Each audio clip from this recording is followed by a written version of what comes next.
विशाल, तो I had work for 25 years 3 months and 10 days। क्यों छोड़ा? वो फुरकान पाशा सर ने बताया, एक जज्बा था दिल में। क्या था कि मैं एक बड़े छोटे कस्बे से बिलोंग करता हूँ और आज तक मैं उस पूरे इलाके का वाहिद क्लास 1 कमीशन ऑफिसर हूँ, आर्म फोर्स में, वाहिद आज तक। तो एक जज्बा था कि बाकी लोग भी क्यों नहीं बन सकते। इंफॉर्मेशन एज है, जैसे कि मैंने कहा, इंफॉर्मेशन अवेलेबल है, लेकिन गाइडेंस की कमी है। There is a difference between information and guidance। Internet आपको इंफॉर्मेशन प्रोवाइड करता है, इंटरनेट आपको गाइड नहीं करता। Google doesn't guide you। Google is not a guide। Google is a provider of information, right? So that is why I built service and I'm here। तो arm forces क्यों join कर रहे हैं? Prophet Muhammad peace be upon him, Michael Hart के बारे में तो आपने सुना ही होगा, बहुत लोगों ने बात की होगी। माइकल हार्ट एक क्रिश्चियन ऑथर थे। उन्होंने 1978 में एक किताब लिखा, द 100। किताब का नाम है द 100। एंड उन्होंने जो सबसे अजीम 100 सबसे अजीम शख्सियत हैं, the greatest 100 personalities of the world, उनको उन्होंने सीरियल वाइज रैंकिंग किया, उनको पूरे तफ्तीश, पूरे रिसर्च के बाद, और उन्होंने नंबर 1 पे रखा prophet Muhammad peace be upon him.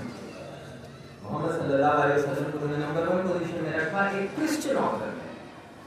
और उन्होंने रीजन दिया कि क्यों। तो उन्होंने कहा कि मोहम्मद सल्लल्लाहु अलैहि वसल्लम ना सिर्फ एक रिलीजियस लीडर थे, ना सिर्फ एक स्पिरिचुअल लीडर थे, एक पॉलिटिकल लीडर भी थे, एक फैमिली मैन भी थे और एक मिलिट्री कमांडर भी थे। जब उन पे जंग मुसल्लत की गई, मक्का से फौजें आ गई बदर में हमला करने के लिए, तो अपनी दिफा के लिए, अपने लोगों के दिफा के लिए, औरतों और बच्चों के डिफेंस के लिए उन्होंने अपने आर्मी को लीड किया। एक और एग्जाम्पल दे देते हैं। इसी तरह महाभारत के युद्ध में अर्जुन एक बहुत बड़े जंगजू थे, ग्रेट वॉरियर। उनके दिल में ये शुबा आ गई कि मैं अपने ही लोगों के खिलाफ कैसे हथियार उठा लूं। अपने उस्ताद द्रोणाचार्य, उनके उस्ताद थे जो दूसरी तरफ से लड़ रहे थे, मैं अपने उस्ताद के खिलाफ कैसे जंग कर सकता हूँ। तो श्री कृष्ण ने उनकी काउंसलिंग करी, बैटल ग्राउंड में, बैटल फील्ड में उनकी मेंटरिंग और गाइडेंस की। ये जंग जो है ये जस्टिस के लिए, इंसाफ के लिए, इज अ राइटियस वॉर, धर्म युद्ध। तो इतनी अजीम शख्सियतों ने जब जरूरत पड़ने पे अपने दिफा के लिए, अपने इंसाफ के लिए और अपने मुल्क के लिए जंगें लड़ी, तो आप लोग पीछे कैसे रह सकते हैं? और आप पीछे क्यों हैं? Why? ये मेरा आपसे सवाल है। इसको दिल में बैठा लीजिए सवाल को कि आप लोग पीछे क्यों हैं। और अगर कोई शक शुबा है कि मैं कर सकता हूं या कर सकती हूं, तो मैं वो दूर कर दूंगा इंशाअल्लाह। तो ये है कि हमें आर्म फोर्सेस क्यों ज्वाइन करना है। अब इंपॉर्टेंस क्या है आर्म फोर्सेस की? क्या सिर्फ वो जंग लड़ते हैं? क्या सिर्फ मुल्क के डिफेंस में जंग ही लड़ते हैं? Army, navy, air force? नहीं। सुनामी आता है, जलजला आता है, भूकंप आता है, सबसे पहले कौन जाता है? पुलिस। पुलिस वाले सबसे पहले पहुंचते हैं। लेकिन अगर बहुत बड़ी कैलामिटी है, बहुत बड़ी आपदा है, कंट्रोल नहीं कर पाते, फिर तब तक ब्यूरोक्रेट्स भी आ जाते हैं, state administrative service, Indian administrative service. उनके पास भी कोई रिसोर्सेज और ट्रेनिंग नहीं है। इतनी बड़ी कैलामिटीज का हल निकालना, लोगों को बचाना नहीं है उनके पास कोई रिसोर्सेज और ट्रेनिंग। पॉलिटिकल लीडर्स भी आ जाते हैं, फिर पैरामिलिट्री को बुलाई जाती है, CISF, CRPF। लेकिन फाइनली बहुत बड़ी कैलामिटी है तो आर्मी, नेवी और एयरफोर्स को बुलाया ही जाता है। या आप लोगों ने देखा होगा, चाहे वो सुनामी हो या अर्थक्वेक हो, कुछ भी हो, और जब वो आते हैं तो क्या होता है, सब कुछ ठीक हो जाता है। Everything is under control. मुल्क को बचा लेते हैं, लोगों को बचा लेते हैं, लोगों के अंदर ढाढ़स पैदा हो जाती है। पीपल आर कॉन्फिडेंट कि अब ये आ गए हैं, अब सब ठीक हो जाएगा। तो ये है इंपॉर्टेंस आर्म्ड फोर्सेस का, सिर्फ जंग करना नहीं है। अब आर्म्ड फोर्सेस ज्वाइन करेंगे तो मिलेगा क्या? एक अजीम करियर, एक अजीम और शान करियर, एक bright future, best of the best facilities आपको आर्म्ड फोर्सेस प्रोवाइड करती है। अगर आज मैं यहाँ खड़े होकर बोल रहा हूँ तो ये इंडियन एयरफोर्स की देन है। ये पर्सनालिटी, ये कम्युनिकेशन स्किल, ये कॉन्फिडेंस, ये इल्म, ये तजुर्बा एक ब्रांड है अपने आप में। ब्रांड, आपकी ब्रांड वैल्यू बढ़ जाती है। अगर मैं एयरफोर्स में नहीं होता तो ना मुझे यहाँ इनवाइट किया जाता, ना मैं आपके सामने खड़ा होता। एक अजीम करियर, एक बेहतरीन करियर, एक ब्राइट फ्यूचर, एक अच्छा मुस्तकबिल, उसके लिए ज्वाइन करना चाहिए। अगर आप स्पोर्ट्स लवर हैं और स्पोर्ट्स और एडवेंचर आपको बहुत अच्छा लगता है तो आर्म्ड फोर्सेस से अच्छी जगह कोई हो नहीं सकती। अगर आप IAS और स्टेट सर्विस में कहीं चले गए या कुछ और करें तो मुझे नहीं लगता आपको कोई छोड़ेगा कि जाइए जाके आप स्पोर्ट्स खेलिए, नो। लेकिन ऐसे बेहतरीन राज्यवर्धन सिंह राठौर लेफ्टिनेंट कर्नल थे, 2004 एथेंस ओलंपिक में शूटिंग में सिल्वर मेडल लेके आए अपने मुल्क के लिए। आज वो रिटायरमेंट के बाद मिनिस्टर हैं आज के सेंट्रल गवर्नमेंट में। एक स्क्वाड्रन लीडर शिखा पांडे हैं, एयरफोर्स ऑफिसर हैं आज के डेट में। वो इंडियन विमेंस क्रिकेट टीम की मेंबर हैं, इंडियन विमेंस क्रिकेट टीम में खेलती हैं वो, एयरफोर्स ऑफिसर। और अगर आपको एडवेंचर स्पोर्ट्स पसंद है, हवाई जहाज से कूदना, paragliding, parasailing, kayaking, mountaineering, skiing, वो सारी फैसिलिटीज आर्मी, नेवी और एयरफोर्स आपको प्रोवाइड करती है। क्योंकि उससे आपकी पर्सनालिटी में निखार आता है, कॉन्फिडेंस बढ़ता है, करेज बढ़ता है, करेज।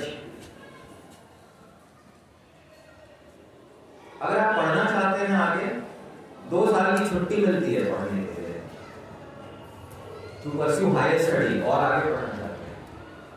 और उस 2 साल में जब आप छुट्टी पे होते हैं, पढ़ाई कर रहे होते हैं, तो पूरी तनख्वाह भी मिलती है। जब आप ये जो आर्म्ड फोर्सेस है इसमें पढ़ा गया है, I was commissioned, wing commander Shami Mukhtar was commissioned in the air force in December 2000। Commission क्या है? ये एक वाहिद सर्विस है जहां ऑफिसर्स को गैजेटेड ऑफिसर्स नहीं कहते, कमीशन्ड ऑफिसर्स कहते हैं। क्योंकि आर्मी, नेवी, एयरफोर्स के ऑफिसर्स को प्रेसिडेंट ऑफ इंडिया से कमीशन मिलता है। प्रेसिडेंट ऑफ इंडिया से कमीशन मिलता है, एक सर्टिफिकेट दी जाती है जिसमें लिखा होता है कि आप फलाने डेट से you are commissioned into the Indian air force, Indian army, Indian navy. ये वाहिद सर्विस है जिसमें आपको कमीशन प्रोवाइड किया जाता है, इसलिए कमीशन्ड ऑफिसर्स। जब आप रिटन एग्जाम पास करते हैं और आपकी ट्रेनिंग कंप्लीट होती है, इंटरव्यू, SSP प्रोसीजर के बाद एक लंबा प्रोसेस है, बहुत ही सिस्टमैटिक प्रोसेस है। और जब आप ट्रेनिंग के दौरान, जब आप ट्रेनिंग में होते हैं तो आपको कैडेट कहा जाता है, जैसे NCC नेशनल कैडेट कोर, तो आप एक कैडेट कहलाते हैं। When you are under training आपको एक कैडेट के नाम से बुलाया जाता है, कैडेट सो एंड सो। उस वक्त आपकी जो एक स्टाइपेंड मिलता है, एक फिक्स्ड अमाउंट, एक फिक्स्ड सैलरी, वो अमाउंट है 56,100। तो जब आप ट्रेनिंग कर रहे होते हैं तो आपको 56,100 रुपए मिलते हैं। जब आप पास आउट होते हैं एज ए लेफ्टिनेंट, अगर आप आर्मी में हैं तो आप लेफ्टिनेंट कहलाएंगे, अगर आप एयरफोर्स में हैं तो फ्लाइंग ऑफिसर कहलाएंगे, अगर आप नेवी में हैं तो सब लेफ्टिनेंट कहलाएंगे। तो आपकी जो सैलरी है वो तकरीबन 60,000 से 80,000 के दरमियान होती है सैलरी। लेकिन इसके बाद अलाउंसेस भी हैं बहुत सारे। तो वो अलाउंसेस मिलके तकरीबन 1 लाख के आसपास हो गया उन अलाउंसेस के साथ। ये हो गया पे। अब इस पे के अलावा होते हैं पर्क्स। पर्क्स क्या होते हैं? रहने के लिए घर फ्री, खाने के लिए खाना फ्री, बीमार पड़े तो इलाज फ्री, घर आना है छुट्टी में, फ्लाइट से आना है फ्री, फैमिली के साथ आना है, शादी हो गई है बीवी बच्चे के साथ आना है, या अगर बीवी फौज में नौकरी कर रही है तो शौहर और बच्चे के साथ आना है। जमाना बदल गया ना, हो सकता है शौहर घर में बैठा हो, आप में से सर्विस कर रहे हैं वहां पे, और इंशाल्लाह ये भी होगा, तो आप शौहर और बच्चे के साथ आना है फ्री। माँ बाप अगर डिपेंडेंट हैं, उनकी तनख्वाह उनकी कोई इनकम नहीं है, उसकी सर्टिफिकेट बन जाएगी, माँ बाप डिपेंडेंट हो जाएंगे, उनके लिए भी फ्री। फ्लाइट से ट्रेन से चलना फ्री, इलाज फ्री। और जब आप कहेंगे जाके कहें या कहेंगी कि मैं एयरफोर्स ऑफिसर हूं, तो आपको लोग एक अलग पायदान कर रखेंगे, जैसे आप लोगों ने मुझे रख दिया, सुन भी रहे हैं इतने अच्छे से, है ना? तो एक जो रिस्पेक्ट और ऑनर है बिल्कुल अलग है, बिल्कुल जुदा, बेहतरीन। और जब वो आप यूनिफॉर्म पहनते हैं तो उसकी फोटो भी लगा ली है पाकिस्तान में, उसको भी लोग देख के मोटिवेट हो रहे हैं। तो एक अलग प्राइड इन यूनिफॉर्म, एक अलग चीज है। तो आप पूछेंगे कि इसको ज्वाइन कैसे करना है? बहुत आसान है, 12 के बाद ज्वाइन कर सकते हैं। मैथ्स फिजिक्स पढ़ रहे हैं आप लोग, मैथ्स फिजिक्स कंपल्सरी है एयरफोर्स ज्वाइन करने के लिए, ठीक है? और मैथ्स फिजिक्स नहीं है तो आर्मी ज्वाइन कर सकते हैं, बंद नहीं हुआ दरवाजा, खुला है। रिटन एग्जाम है और आप सीबीएसई पैटर्न में पढ़ रहे हैं तो और भी आसान हो गया, बिकॉज एनडीए का जो सिलेबस है वो सीबीएसई पैटर्न से मिलता जुलता है, सीबीएसई पैटर्न पे ही बेस्ड है, वो सीबीएसई पैटर्न पे आधारित है। मैथ्स और जीके के 2 पेपर होते हैं, मैथ्स एंड जीके। जीके में 50 क्वेश्चंस होते हैं इंग्लिश के, 100 क्वेश्चन होते हैं जनरल नॉलेज के, और जनरल नॉलेज में physics, chemistry, biology and current affairs वगैरह आते हैं। और इसकी सिलेबस अवेलेबल है ऑनलाइन, और जो आप सिलेबस पढ़ रहे हैं उसी को अच्छे से पढ़े तो आप क्लियर कर सकते हैं।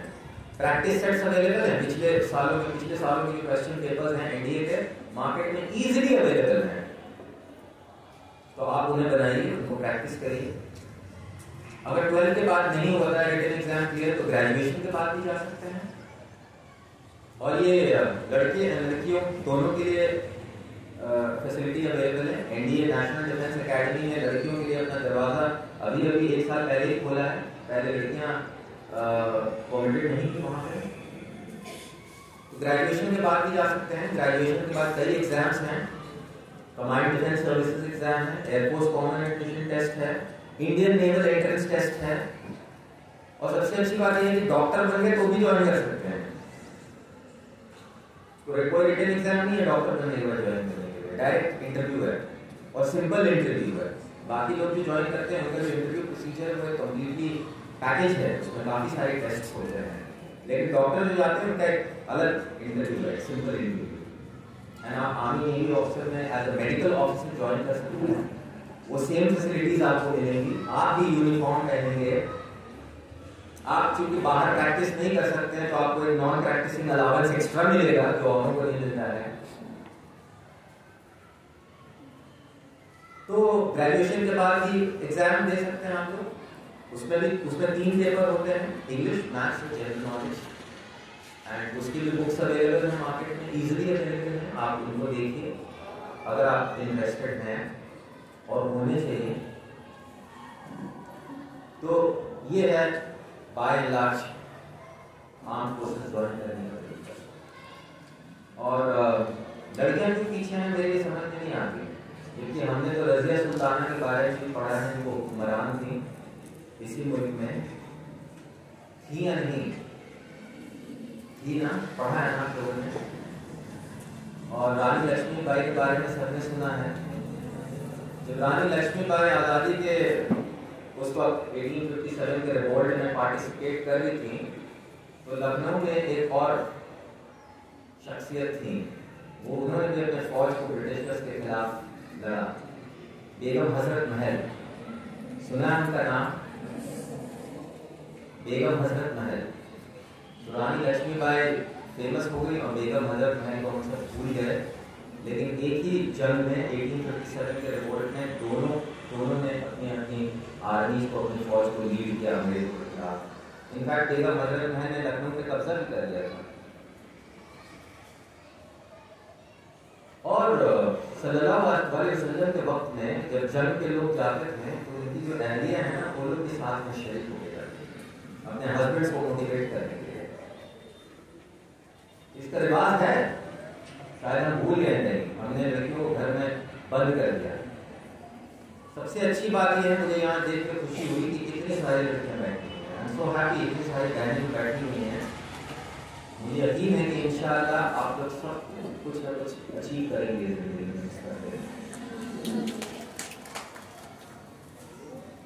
तो अब आते हैं, अब जब रिटन एग्जाम पास हो जाते हैं ना, तो उसका एक सर्विस सिलेक्शन बोर्ड में जाना पड़ता है। मैं इंडियन आर्मी, नेवी, एयरफोर्स की बात कर रहा हूँ।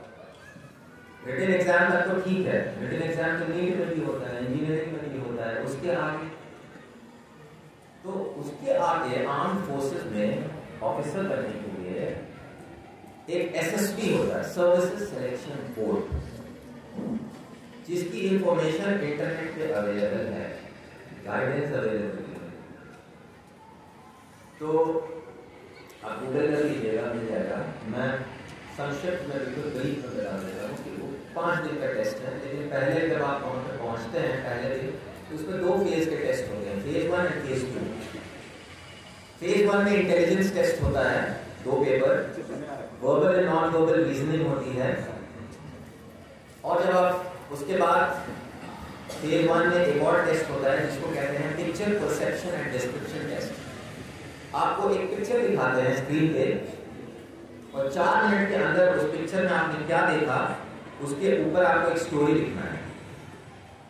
अब ये स्टोरी राइटिंग कॉम्पिटिशन नहीं है कि किसी ने बहुत ही उम्दा स्टोरी लिख दिया बहुत अच्छी अंग्रेजी में। It is not a story writing competition, it is a psychological test. It is not testing your language and writing ability, it is testing when you saw the picture what kind of thoughts were triggered in your mind, किस तरह के ख्यालात उत्पन्न हुए आपके दिमाग में,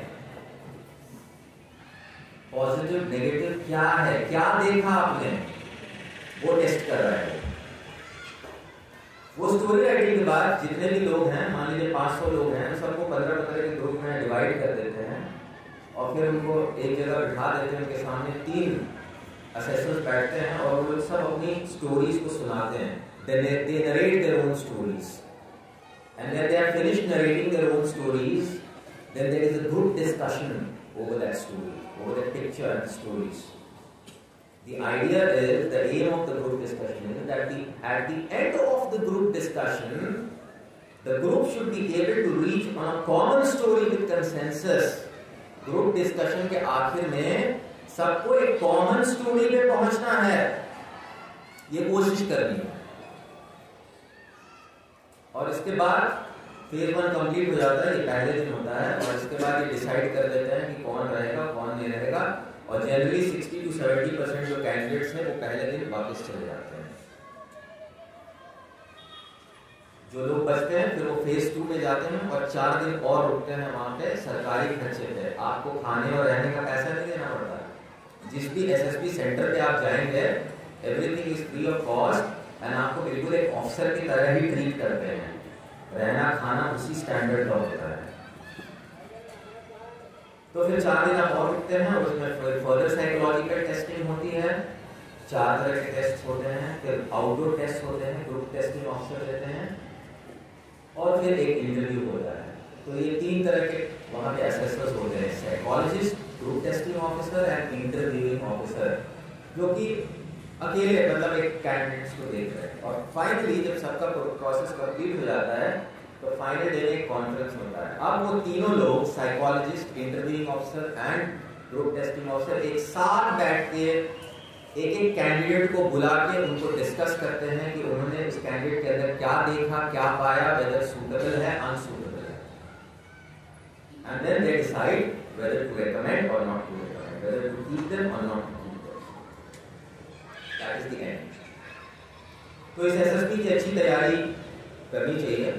बहुत सारे कोचिंग इंस्टीट्यूट्स खुले हैं जो 12 दिन 14 दिनों में एसएसबी की तैयारी करते हैं।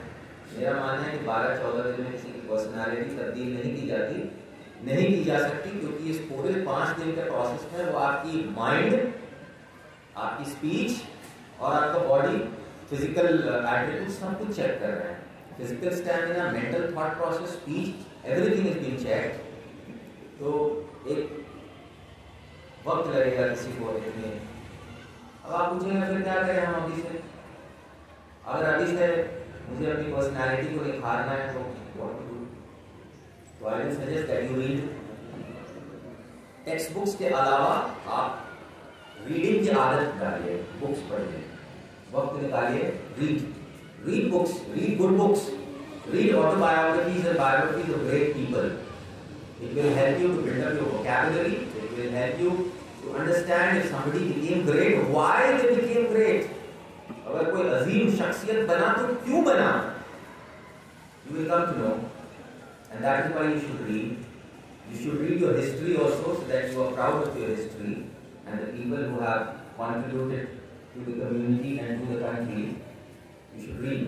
It will build up your communication skill. It will build up your knowledge in a very vast way.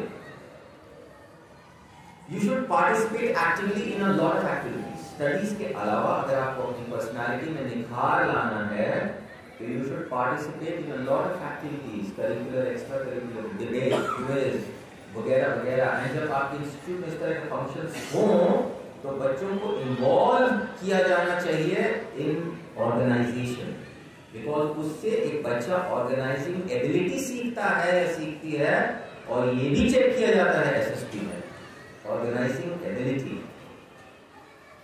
Group discussions होने चाहिए स्कूल में, बिकॉज इससे रीजनिंग एबिलिटी डेवलप होता है। पावर ऑफ स्पीच तो डेवलप होता ही है, नॉलेज तो डेवलप करेंगे, reasoning ability, logical reasoning develop होता है। So these are the things which you should start doing from now. ठीक, तो ये इतना यहां तक। अब एक मुझे बोला है कि आप बताइए कि लोग अचीवर कैसे बन सकते हैं, टॉपर कैसे बन सकते हैं? सब लोग टॉपर बनना चाहते हैं, ठीक है, बनना चाहते हैं। कहीं भी आप जाएं कि कोई भी एग्जाम दें, चाहे नीट दें या इंजीनियरिंग एंट्रेंस दें या किसी भी एग्जाम में जाए, टॉपर बनना चाहते हैं। या पीयू का एग्जाम दें, फाइनल टॉपर बनना चाहते हैं। आइडियल इंस्टीट्यूट के टॉपर, ईदर डिस्ट्रिक्ट का टॉपर, कर्नाटक स्टेट का टॉपर, पॉसिबल है। All India CBSE topper possible है।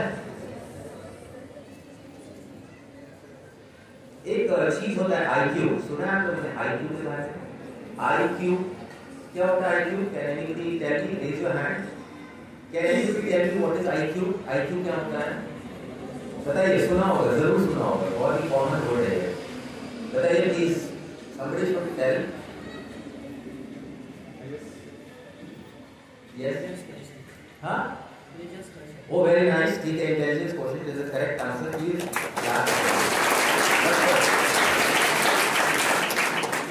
बेटा ये होता क्या intelligence quotient?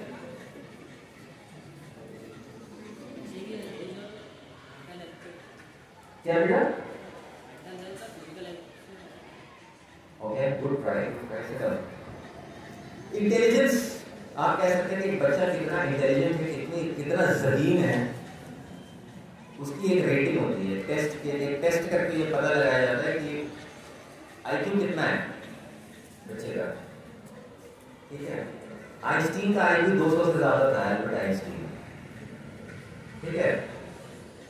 फॉरेन ऑफिसर होने के लिए 120 काफी है, नॉर्मल लोग 120 के आसपास ही होते हैं। तो अगर कोई बहुत इंटेलिजेंट है तो बहुत तरक्की करेगा, टॉपर बन जाएगा, सुपर अचीवर बन जाएगा। क्या एक रिसर्च किया गया, प्रोफेसर मार्टिन सेलिगमैन और एंजेला डर्कबर्ग, ये दोनों रिसर्चर्स हैं यूनिवर्सिटी ऑफ पेनिसिल्वेनिया अमेरिका में। उन्होंने एक रिसर्च किया आईक्यू के ऊपर, बहुत सारे बच्चों को लेकर उन्होंने टेस्ट किया over long period of time. और सबसे अच्छी न्यूज उन्होंने ये दी, उन्होंने बोला IQ is not the sole determinant of academic success. IQ जो है एक वाहिद इंपॉर्टेंट फैक्टर नहीं है कि एक बच्चा या बच्ची एकेडमिकली कितने सक्सेसफुल होंगे। आईक्यू वाहिद फैक्टर नहीं है। फिर उन्होंने आगे बोला कि अगर एक बच्चा और बच्ची सेल्फ डिसिप्लिन है तो उनके सक्सेसफुल होने के चांसेस बहुत ज्यादा हैं। Self discipline. तो ना what is the difference between discipline and self discipline?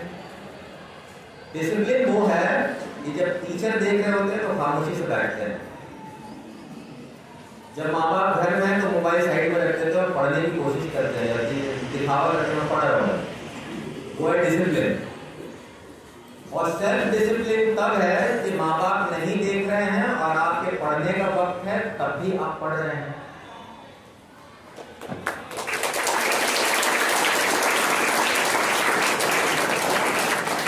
Self discipline तब है जब टीचर क्लास में नहीं है, थोड़ा सा वक्त मिला है तो आप उस वक्त का भी इस्तेमाल सही तरीके से कर रहे हैं। तो ये है self discipline. And self discipline is evidently much more superior than discipline. Self discipline discipline से बहुत सुपीरियर है। कोई देखे या ना देखे आप हमेशा सही काम करेंगे। ये जो हमारे नबी भी सिखा के गए हैं, नया क्या बोल रहे हैं आज के लोग, सिखा के गए हैं, लोग अब उसको नए तरीके से समझा रहे हैं। तो सेल्फ डिसिप्लिन होना है। अब आप बोलेंगे कि मैं as a student self discipline की हैबिट्स कैसे इंकलकेट करूं, सेल्फ डिसिप्लिन कैसे करूं? तो उसका एक सिंपल तरीका है, मैं आपको बता सकता हूँ। आप लोग सब डे स्कॉलर हैं, यहाँ से पढ़ने के बाद आप लोग सब घर चले जाते हैं। फिर फादर सर आपके ऊपर उनका कोई कंट्रोल नहीं है कि आप घर में जाके क्या कर रहे हैं और क्या नहीं कर रहे हैं, ठीक है? तो आप अपने ऊपर कंट्रोल रखिए और एक टाइम टेबल में रहिए।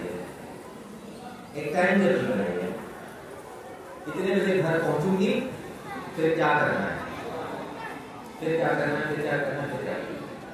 जो बहुत बड़े बड़े लोग होते हैं ना, प्रेसिडेंट, प्राइम मिनिस्टर, सीईओ, बड़े बड़े डॉक्टर, ऑफिसर्स, उनके पीए होते हैं, सेक्रेटरी होते हैं ना, वो लोग पता है क्या करते हैं? उनका टाइम टेबल मेंटेन करते हैं, शेड्यूल बोलते हैं, डे शेड्यूल। 8, 7, 9 बजे आएंगे, 9:05 से 9:45 तक पहली मीटिंग होगी, फिर 15 मिनट का ब्रेक होगा, तो फिर उसके बाद 10 बजे से लेकर वो कॉन्फ्रेंस अटेंड करने जाएंगे पुरानी जगह पे। एक मिनट का हिसाब, अगर आप अपने एक मिनट का हिसाब खुद रखने लगे, क्योंकि अभी आप इंशाल्लाह आपके सेक्रेटरी होंगे बाद में, लेकिन आप अभी आप खुद सेक्रेटरी बन जाइए। Become a secretary to yourself, become your own PA and make your time table and account for every minute, account for every single minute. एक टाइम टेबल बनाइए और उसको फॉलो करिए। मैं आपको यकीन दिलाता हूँ कि अगर आपने ये कर लिया, you will see a vast improvement in your performance। अच्छा, जब आप पढ़ने बैठे ना, तो अगर आप ये टाइम टेबल नहीं बनाएंगे तो एक पॉपुलर सेइंग है, if you fail to plan, you have already planned to fail। If you fail to plan, अगर आपने अपने दिन को प्लानिंग नहीं किया, you have already planned to fail। वो ज्यादा से ज्यादा वक्त ज़ाया होने वाला है। अगर आप खुद की ऑडिट करेंगे ना, यार मैंने स्कूल से आने के बाद क्या क्या किया, तो at the end of the day आप पाएंगे कि बहुत सारा ऐसा वक्त था जब आपने कुछ नहीं किया और आप उसको एक्चुअली यूज कर सकते।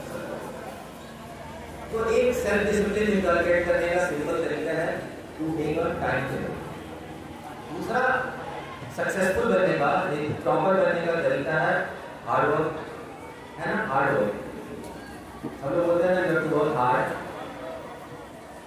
बट हार्ड वर्क कई बच्चे करते हैं, 10 घंटे रोज पढ़ते हैं और मार्क्स नहीं आते, परफॉर्मेंस नहीं हो रहा है।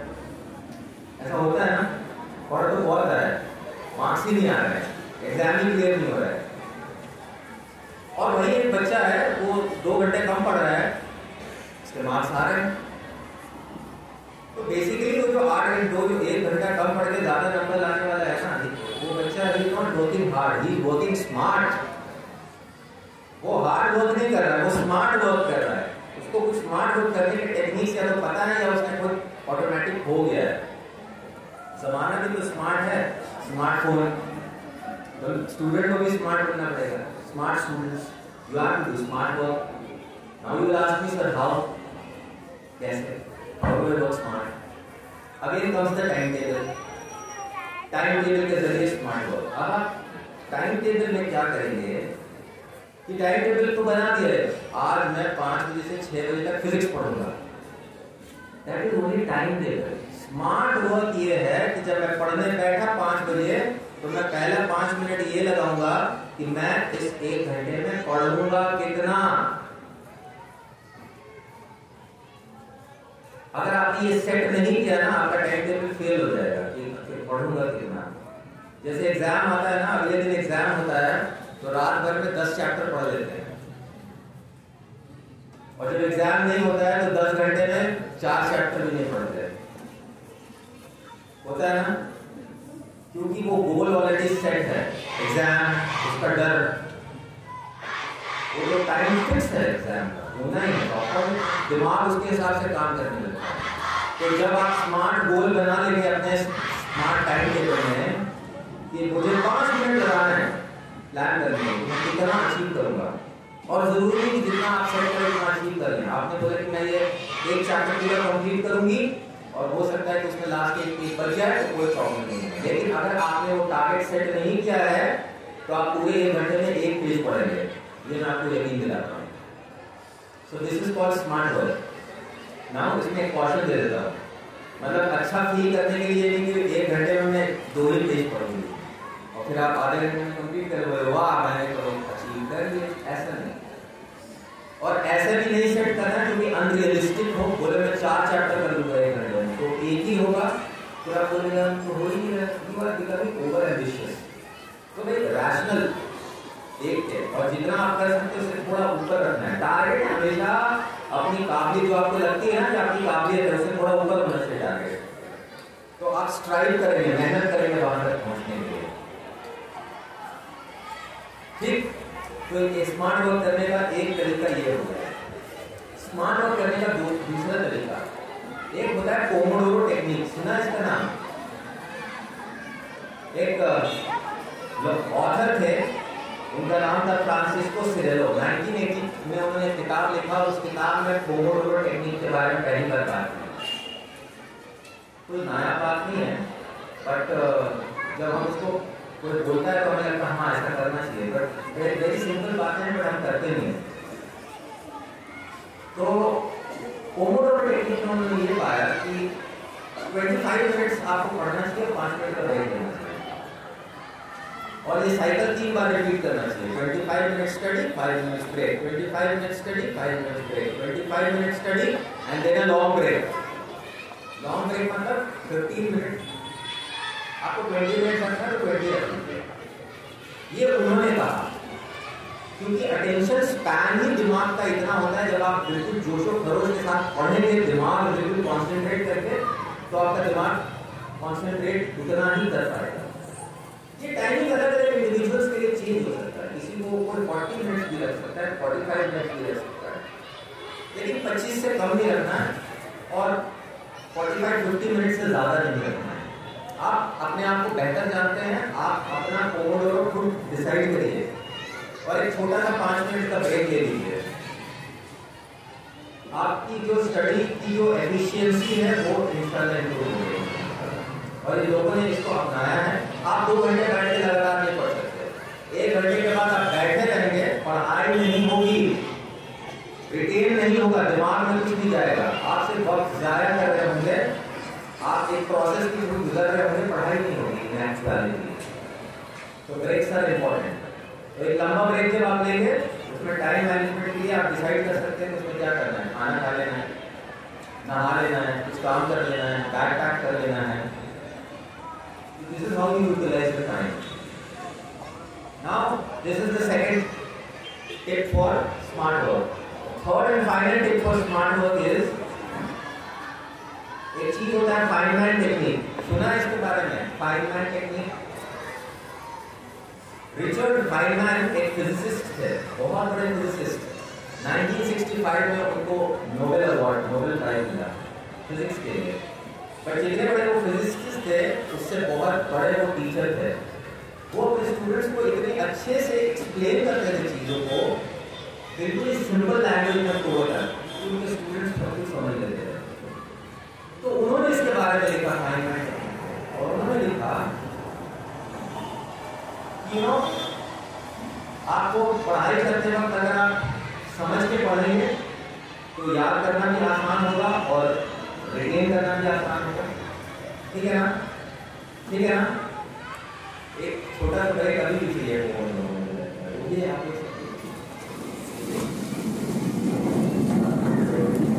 थोड़ी लंबी सांसें लीजिए।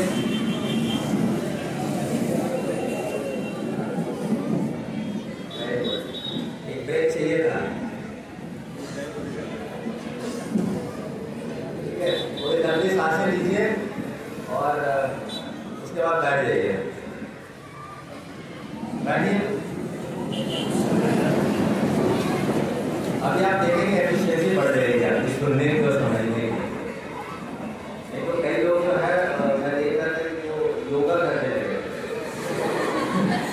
मतलब आंखें बंद करके वो उसमें जाने वाले थे, मेडिटेशन। तो अब आप देखेंगे अगर आपने ब्रेक लिया, नाउ सी अभी आपकी एफिशिएंसी बढ़ गई। हेल्थ प्रूफ तो ये ओवरलोड टेक्निक मान के लगाना है। फाइनल टेक्निक, सबसे अच्छा आप कब पढ़ते हैं या कब सीखते हैं? कब सीखते हैं, कब पढ़ते हैं सबसे अच्छा? जब आप पढ़ते हैं, लिखते हैं, क्या करने से? जब आप पढ़ाते हैं। जब आप कोई चीज किसी और को पढ़ाते हैं तो आपके सीखने की कैपेसिटी सबसे मैक्सिमम होती है। 90% of learning takes place when you are teaching somebody else.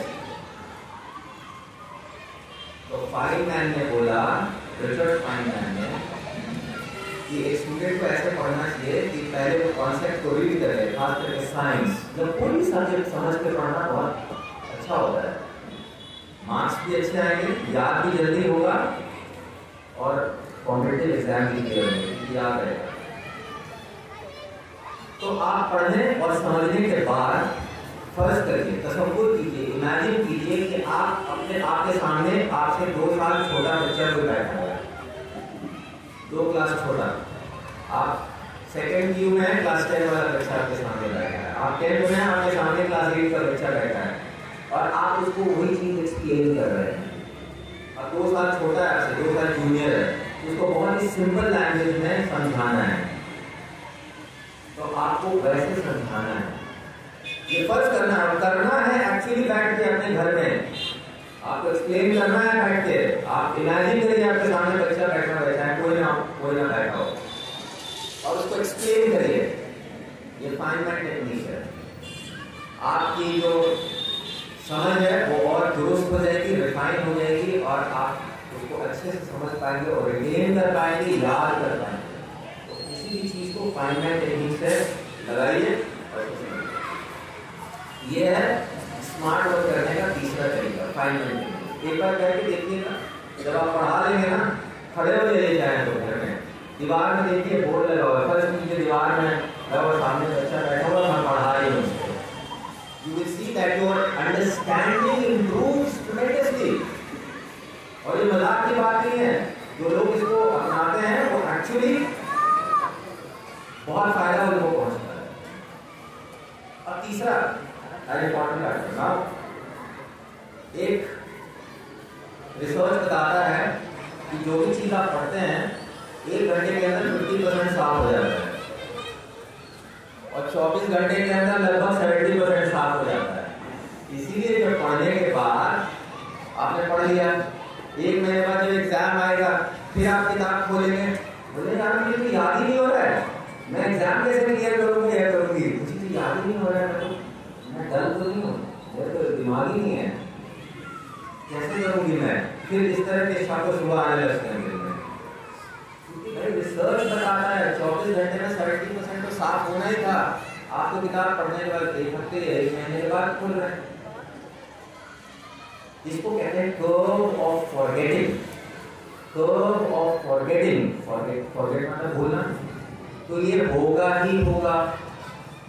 यहाँ मैं आपको एक स्मार्ट टिप दे देता हूँ, इसको अरेस्ट करने के लिए, कर्व ऑफ फॉरगेटिंग को अरेस्ट करने के लिए आपने जो भी पढ़ा है 24 घंटे के अंदर उसको रिवाइज करना है। तो आप जो अपना टाइम टेबल बनाएंगे उसमें रिवीजन का टाइम जरूर क्लियर करेंगे, और हर दिन की पढ़ाई शुरू करने से पहले पिछले दिन जो आपने पढ़ा है उसके रिवीजन से शुरू करें।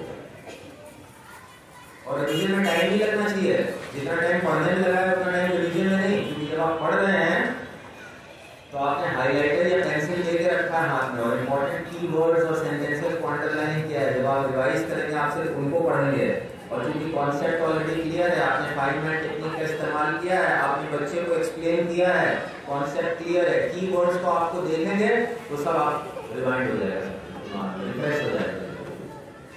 एंड नाउ जब आपने इसको 24 आवर्स तक रिवाइज कर लिया, अब आप 1 महीने बाद जब खोलेंगे ना तो ऐसा नहीं रहेगा कि मैंने इसको देखा ही नहीं, पढ़ा तो था लेकिन बिल्कुल साफ हो गया, कंट्रोल और डिलीट हो गया, वो नहीं लगेगा। तो ये रिवीजन का टाइम टेबल में क्लियर करना है। और ये रिवीजन आप ना स्कूल में भी कर सकते हैं। बताइए कि आज हम लोग ये पढ़ेंगे, कल आगे ग्रुप डिस्कशन करेंगे, थोड़ी देर ब्रेक्स होते होंगे ना, उस ब्रेक का इस्तेमाल कर लीजिए, एक दूसरे से सवाल पूछ लीजिए, एक दूसरे का डाउट क्लियर कर दीजिए, और भी बेहतरीन तरीके से समझने का, एक दूसरे का डाउट क्लियर करके सुन के भी लोग सीख लेते हैं। तो फाइनली इस साल की नीट टॉपर कौन, क्या नाम था, क्या नाम है? हाँ, किसी ने सही नाम बोला, वैसे तनिष्का। तो तनिष्का ने ऑल इंडिया नीट टॉपर है, नीट टॉपर तनिष्का। उसके बाद भी 24 घंटे ही हैं, 24 घंटे की तैयारी करने के लिए, और जो बाकी लोग क्लियर नहीं किए उनके पास भी 24 घंटे। एंड अगर सेकंड्स में तब्दील कर दे तो 86,400 सेकंड्स, मतलब तनिष्का के पास 1 सेकंड भी ज़्यादा नहीं था, 86,400 सेकंड था, 401 सेकंड ही मिला उसको तैयारी करने। तो these are some of the ways which you can use, some of the techniques to become a topper, to become a super achiever. बड़ा काम करने के लिए ना, if you want to achieve something big in life, you don't have to do big things. कुछ बड़ा हासिल करने के लिए बड़ा काम नहीं करना होता है, बड़ा हासिल करने के लिए छोटे छोटे कई सारे काम करने होते हैं। You have to do lot many small things to achieve it. With this I finish my talk. With blessings for me, may Allah subhanahu wa ta'ala bless you with lots and lots of success. And मैं यहाँ एक ख्वाब लेकर आया हूँ। I have come to leader with a dream.